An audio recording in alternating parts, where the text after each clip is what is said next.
వర్ధిల్లాలి మందకృష్ణ మాదిగ నాయకత్వం, వర్ధిల్లాలి మందకృష్ణ మాదిగ నాయకత్వం, ఎంఆర్పిఎస్ జిందాబాద్, ఎంఆర్పిఎస్ జిందాబాద్.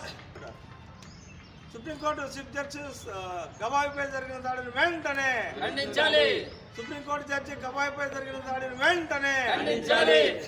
సుప్రీంకోర్టు జడ్జి గవాయిపై జరిగిన దాడిని వెంటనే ఖండించాలి. ఖండించాలి. గవాయిపై దాడి జరిగిన వెంటనే ఖండించాలి.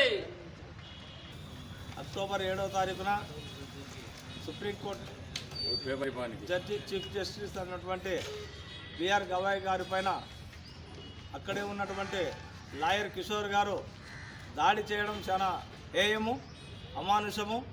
కాబట్టి రాజ్యాంగపరంగా ఒక సుప్రీంకోర్టు ప్రధాన న్యాయమూర్తికే, మా న్యాయమూర్తి పైనే సుప్రీంకోర్టులో దాడి జరగడం చేశారనంటే ఇంకా అణగారిన వర్గాల పైన, న్యాయస్థానాల బయట సామాన్యులపైన ఎంత దారుణాలు జరగాలో ఒకసారి ఈ సమాజం అంతా ఆలోచించాలా.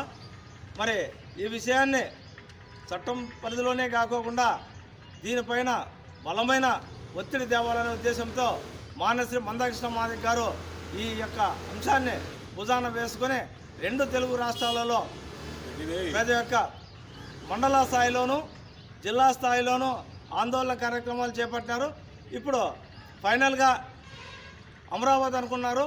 అమరావతి అయితే ఆంధ్రప్రదేశ్ ఒకటే అవుతుంది కాబట్టి హైదరాబాద్, చలో హైదరాబాద్, ఈ నెల 1వ తారీఖున శనివారం జరిగే చలో హైదరాబాద్ కార్యక్రమానికి గుత్తి మండలం నుంచి ప్రతి ఒక్క గ్రామం నుంచి అధిక సంఖ్యలో పాల్గొని మరి ఈ యొక్క దాడిని నిరసిస్తూ దళిత వర్గాలైనటువంటి మనము